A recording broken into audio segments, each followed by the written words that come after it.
안녕하십니까. 대간장명철학연구원 교랑 이욱재입니다. 선생님, 이름을 개명하지 않고 그냥 예명을 쓰는 것만으로도 개명의 효과를 볼 수 있는지 그게 좀 궁금합니다. 이제 연예인들이 보통 자기 이름 말고 쓰는 이름을 예명이라고 하고, 그 이제 일반 사람도 자기 이름이 싫어서 이제 다른 이름으로 좀 불려지고 좀 활동하고 싶고 이런 부분이 있어서 예명을 쓰는 경우가 있습니다. 중국도 분들은 중국에서 법적 개명이 안 되거든요. 예명을 써서 이름 대신 이제 쓰는 경우도 있고, 또 외국 사람들, 요즘은 외국 사람도 그렇게 많이 씁니다. 태국이나 베트남 분들, 필리핀 분들도 한국 이름 이렇게 만들어서 쓰는 경우가 있는데, 불려지고, 보여지고, 쓰여지고, 요 세 가지 힘. 그게 과학적으로는 기화에너지, 의학적으로는 플라시보 현상, 우리 성명학적으로는 영동력이라고 합니다. 그럴 때 개명을 해서 호적이 바뀔 때가 힘이 가장 많이 나옵니다. 본명을 쓰는 것보다는 예명을 쓰는 것이 훨씬 더 효과가 있겠죠. 예명을 쓴다 하면 주변에 전부 알려주고 연예인처럼 예명을 많이 쓰는 게 방법이고요. 또 목걸이 이름을 새긴다든지 반지 이름을 새긴다든지, 혹은 내가 늘 쓰는 수조에 이름을 새긴다든지, 아니면 이제 지갑에 이름 쓴 걸 넣는다든지, 또 좋은 방법은 녹음을 해서, 예명을 녹음을 해서 계속 불려지는 이름을 녹음을 해서 일정 시간에 많이 들어준다든지, 이렇게 이름을 많이 활용하고 쓴다 하면 아까 법적인 개명만큼은 못하지만 예명을 쓰는 만큼의 효과가 있으니까, 어떤 형태로든 내가 예명을 쓴다 하면 많이 쓸 수 있는 방법을 찾아서 그 이름을 활용하시는 것이, 많이 쓰시는 것이 좋겠다. 저 같은 경우는 이제 그 이름을 지시면 액자를 하나 해서 만들어 드리는데, 그 액자 이름하고 이름의 구성과 격이 들어가 있습니다. 그건 이제 보여지면서 생기는 힘들이죠. 그런 힘을 드리려고 하는 건데, 그 어떤 방법이든 활용을 하시게 되면 본명을 쓰는 것보다는 훨씬 효과가 있다. 그리고 어떠한 형태든 이름을 바꾸게 되면 긍정적인 효과가 있습니다.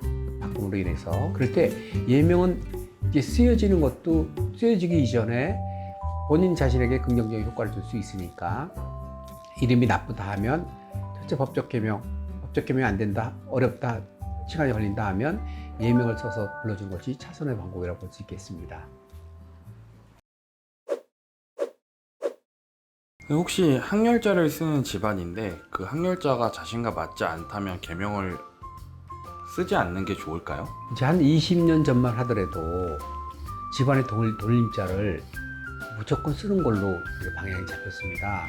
그래서 20년 전만 해도 보통 이름을 짓는다 하면 할아버지 할머니가 주로 오셔서 이제 이름을 받아가서 이름을 쓰곤 했는데, 시대가 많이 바뀌었습니다.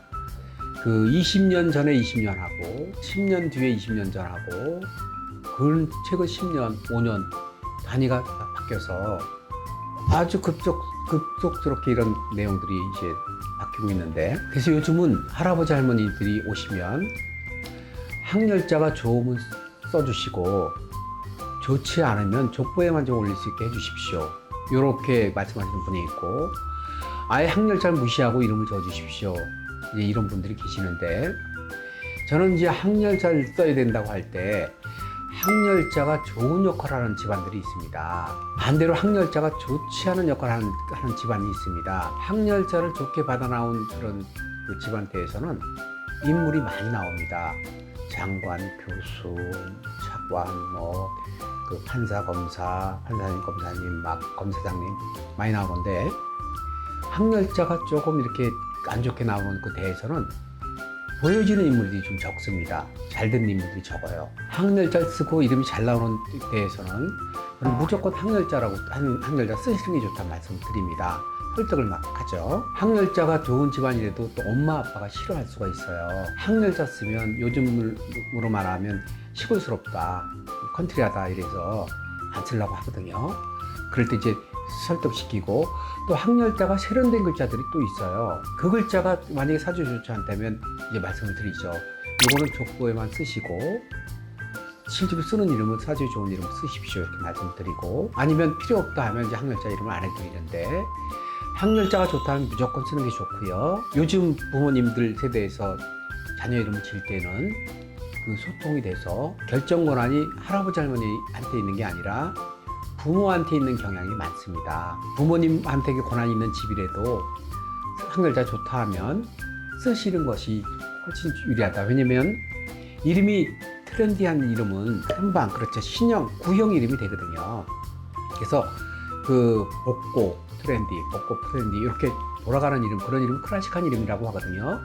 지금은 시골스럽지만 앞으로 얘네들이 자라서 성장할 때 되면 다시 그게 트렌드가 될 수 있거든요. 외자라든지 아니면 아주 흔하지 않는 이름도 있지 않습니까? 이제 그런 이름을 좋아하는 경우는 엄마 아빠가 편인이 강한 사주들입니다. 편인은 내가 목이면 나를 도와주는 획이 많은데 그 중에 성질이 같은 거를 편인이라고 하거든요. 편인은 새로운 길을 막 만들어 가는데, 그래서 흔하지 않는 이름을 지어주는데 그런 경우는 두 가지 현상이 나옵니다. 나중에 자라면서 이름을 바꿔주거나, 아니면 그런 이름을 계속 쓰게 되면 자녀의 인생이 너무 평범하지 않게 흐르는 거예요. 그냥 보편적으로 잘 먹고 잘 사는 게 아니라 운이 극단적으로 막 흘러서 잘 됐다가 확 떨어졌다가 조금 살만하다 확 떨어지고, 이렇게 인생 극단적으로 흐를 수가 있으니까 너무 흔하지 않는 이름은 바람직하지 않고, 돌림자가 써도 좋다 하면 쓰는 게 바람직하다. 저희 생각은 그렇습니다. 네, 선생님 답변 감사합니다. 학렬자가 자신과 너무 맞지 않으면 안 쓰는 것이 좋지만 좋은 학렬자랑 웬만하면 써주는 것이 좋다. 선생님 오늘도 좋은 답변 감사합니다. 감사합니다. 구독, 좋아요는 영상 제작에 큰 힘이 됩니다. 아직도 구독 누르지 않으셨다면 구독, 좋아요 부탁드립니다. 감사합니다.